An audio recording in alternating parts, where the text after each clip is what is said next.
का?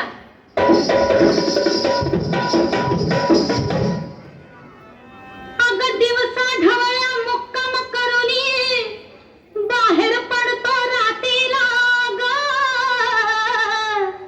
अन कोण असा ग फिरे प्रवासी दिवा बांधणे पाठीला.